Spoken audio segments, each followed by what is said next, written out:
Right then folks, I've got a little bit of bad news. I know it always sounds very morbid when you start that way, but it is unfortunately true.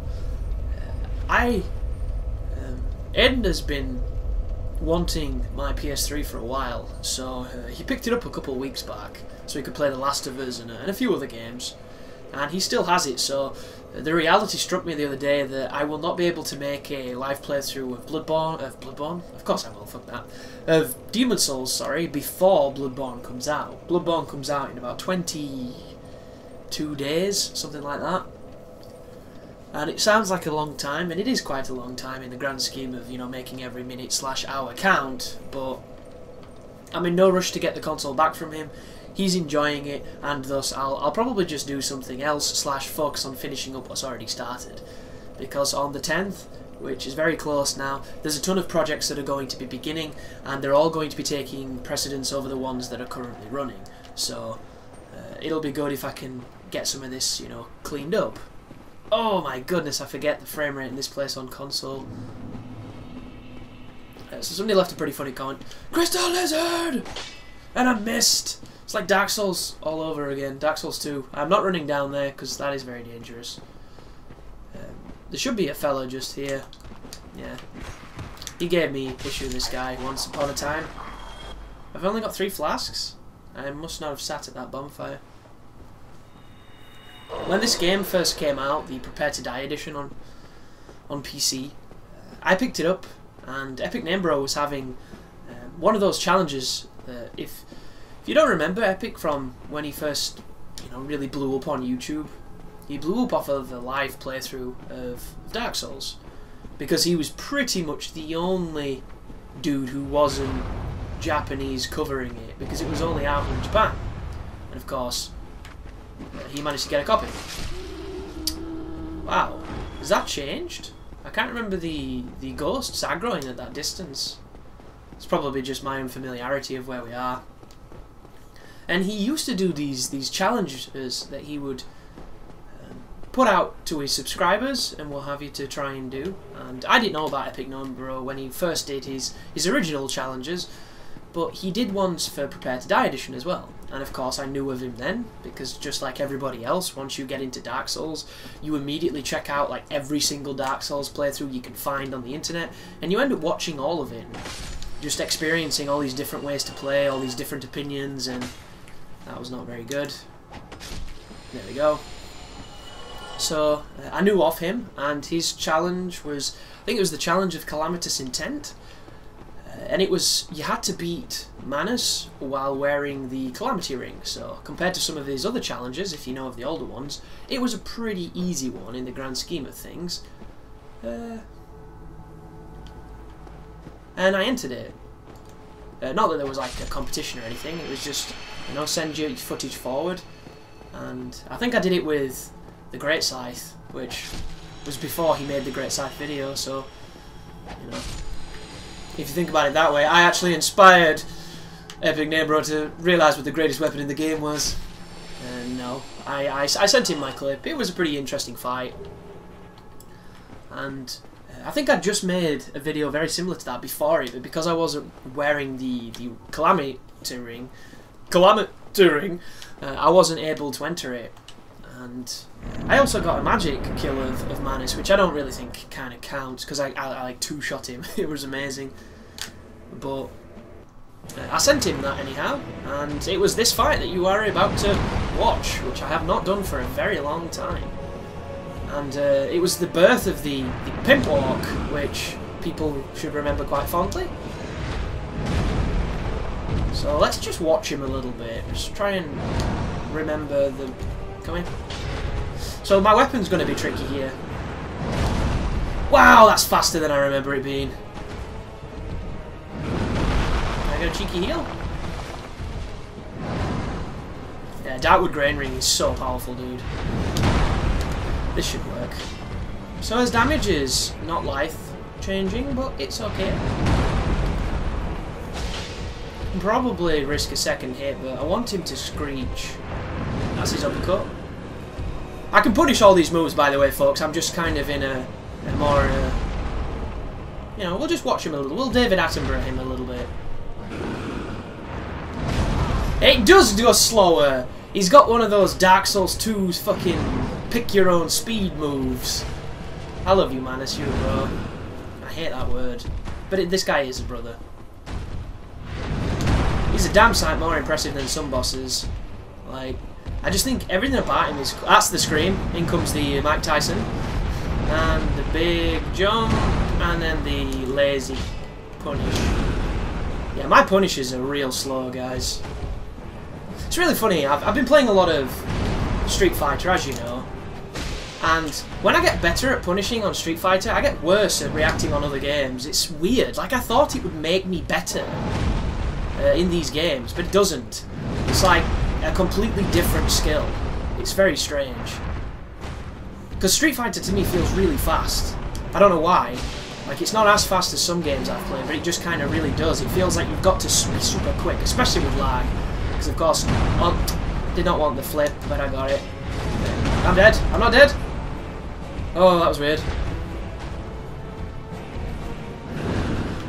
But I have a live playthrough of my first ever fight with this guy, my first ever encounter with the DLC in general. And it is on the channel. It's quite an old video, so you'll have to excuse the mic quality and things. But it's still good. If you're looking, or if you're... Which one is that? That is the one that I taught the internet how to avoid. Because they all said it couldn't be avoided. Which sounds very egotistical, doesn't it? But it's kind of true, guys. Everybody on the internet said that move was unavoidable. I showed them it wasn't. Now that move... Wow. That move is avoidable as well. I just did not do a very compelling... Can we do this? Can we do this? Can we do this? Oh, this is so bad. Yeah, we did it. We did it. Fuck you, dude. There's his raw. Oh, that was bad!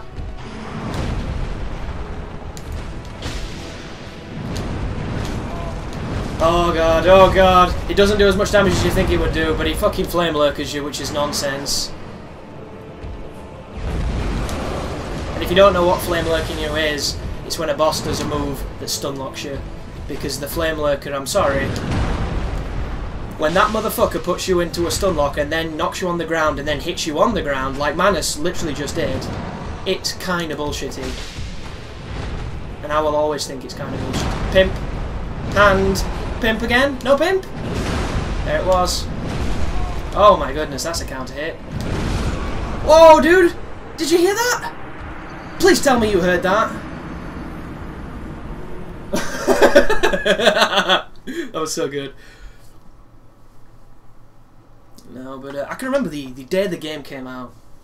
I got it a week early, but because it was on Steam or whatever on fucking PC, you couldn't play it because they locked it out until a specific time, and I hate that. And I'm not going to go into how much I hate that because I think I've already done it several times, but I don't like it. Just like I keep forgetting to sit at bonfires, which I don't like. That's annoying too.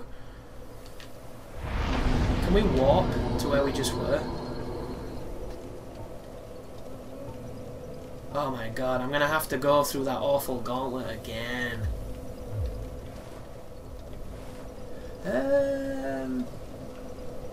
I didn't set off that shortcut, did I? This sucks. This really sucks. My character's life and defense is low enough so that this is a legitimate issue. Stuff kills him really fast. Of course, that's the way I wanted it to be, so I could keep it interesting for you kind folks at home, but I do think the DLC is probably the toughest area of the game because of the interesting enemy placement and balance choices. Which is a kind way of saying I think it's not as good as the main game. Especially this. This is a fucking nightmare.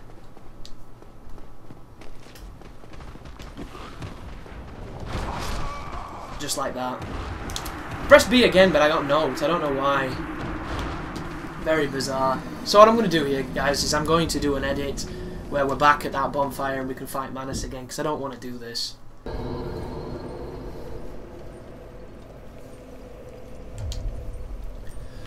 Well, that took a lot longer than it should have.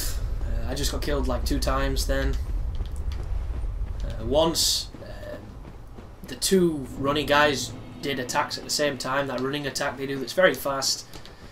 Of course, the Murakumo, sorry, is very, shall we say, slow to swing. Not really in my comfort zone, and I got one shot by that. Two of them did that.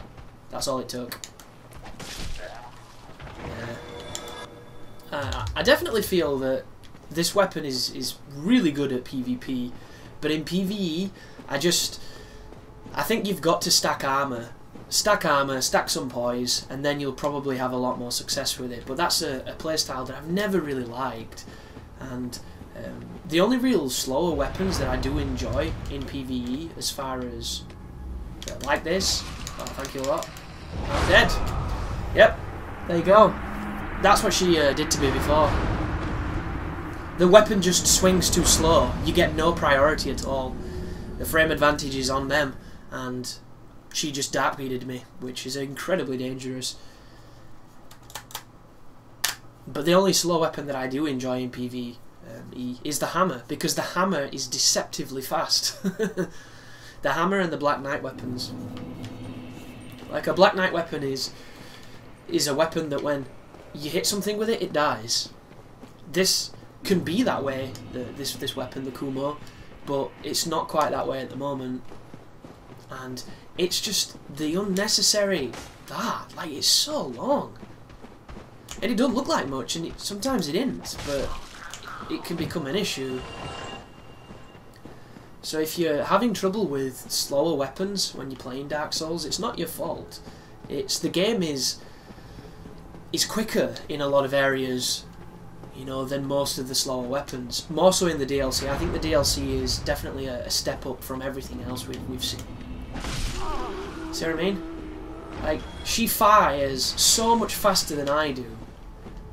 Like, the only thing I could probably do different there, except for, you know, buffering an attack as she's dropping, which the reason why I'm not doing that is because sometimes if she lands on you, she makes you flinch. And also you can hit the wall, which can make you not even hit her, which can be frustrating. But you could kick. As she lands, if you kick her, it's pretty fast, and it'll interrupt her, and then you can swing before she gets a turn. But it's, you know, sometimes the kick doesn't come out if you're unlucky. There's a lot of variables that can make that kind of tricky. But back to Manus, and I do like the Manus fight, so I'm not bitter about getting to fight him again. Pimp. Hand! Slap him in the fingertips. I don't know why I did the Flash Gordon theme. Just kind of did. He could oh, that was okay. He could ooh, I should have got a second hit then. There's a jump attack. No. Whoa, lock on went. Very scary stuff. In the fingertips.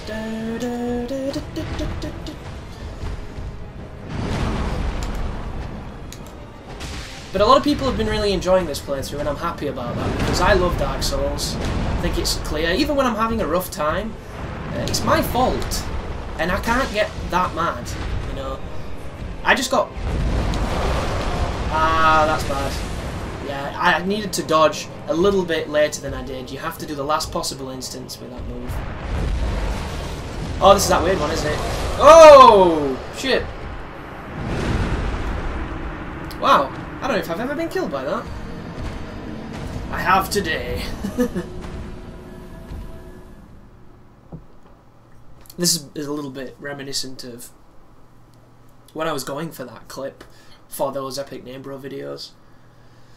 Because I was doing it on PC, and I was just wishing that I could save state outside the door, because I kept having to do the run back, and I think it took about 10 to 15 attempts to get that clip. But that was when I was not very good at Manus. Yeah, have you noticed how the chasm's not too bad on the frame rate? Except for that start bit, when it's loading everything in, and it's... Oh, nah, shut up. Just ignore me, I'm completely lying. It is kind of bad all the time. But... yeah, Dark Souls is... It's just that thing that can reliably hit the channel and people enjoy it. There's something about this game, it's special in that way. I think it's because there's so much to it. Like, some channels will upload only one game, and they'll focus on one game, and it can work. There we go. But it's going to get that cult following of people who are really into that game as well. But when it comes to Dark Souls, I think even people who don't know what's happening can enjoy it because it's got that allure, it's got that mysticism, and if you do understand it, it just becomes all the more interesting. Because there's so much to it. It's not like when you play certain games, like just insert a game. There's a few ways to handle situations in that game, but nothing like this. You know, there's probably like 100 weapons in this if you count all the magics, which is 100 different ways to approach everything. It's kind of insane. I'm very upset about that last fight too. I feel like we were having a real good rhythm and we kind of got bummed. I should have punished that. That's got really negative. Whoa, that was slow. It's not so cool. Should have healed. I itch my nose. Do not like favouring his right side when he does the jump. I feel it's a dangerous place to be. My nose is just fucking gonna get killed here. That was late. Yeah. Did you see him adjust mid-jump? That's how you know I was gonna get hit. Should have healed again. Still should have healed. Still should have healed. And I'm gonna get killed now for healing. Oh no, we're okay. Really? Okay. That sucked. But you see what I mean when it comes to a boss being fair? This guy's got a lot of recovery. He's got big hits, he hurts, he's got multiple hits, he's got some really dangerous magic, but he's vulnerable. After. And that jump away is kind of mean. You've just got him in your sights and he jumps away as you start dealing damage. You got it again, lock on gone. Here comes the shuffle and the jump, and Can we do this? We can. Look at the damage, dude. Uh oh. Uh oh. Uh oh. Uh oh. Uh oh. Oh, we're okay. And he roars, and we clop him.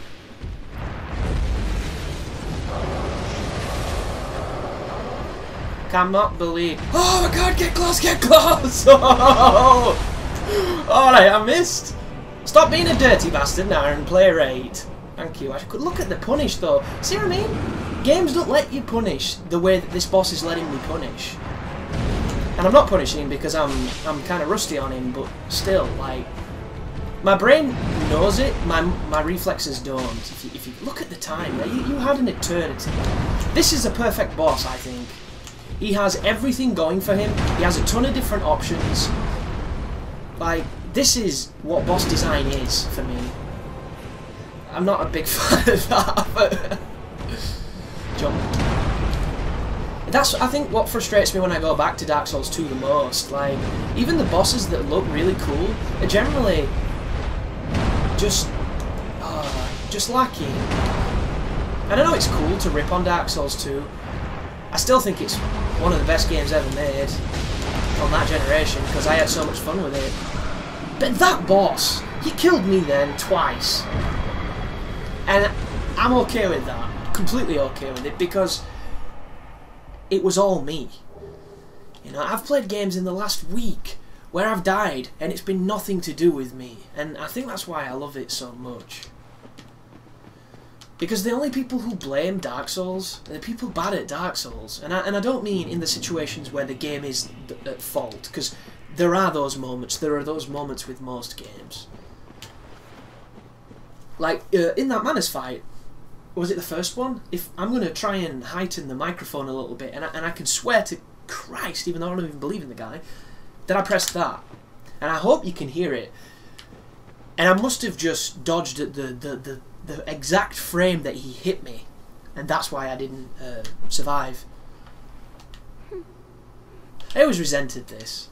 Like, I do not think there's anything to be done with Dusk now that we've saved her. I think she's just there, and she never says anything. You get no, like, grand epiphanies. It's just... And I always found that to be really disappointing, because I liked the DLC. I thought it was good. I don't think it was great, but I thought it was good. I thought the bosses were great. But they didn't come with achievements, which I think is disgusting.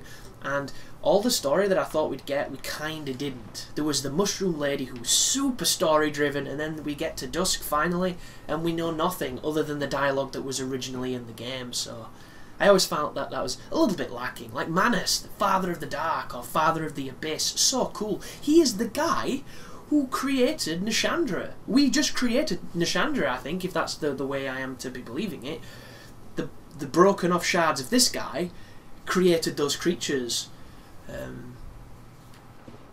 But the Nishandra fight compared to the Manus fight, we should do that. We should do like boss fights, like this boss versus this boss, and go through what's great about them, what sucks about them, why they're hard, why they're not hard, and like see who wins overall.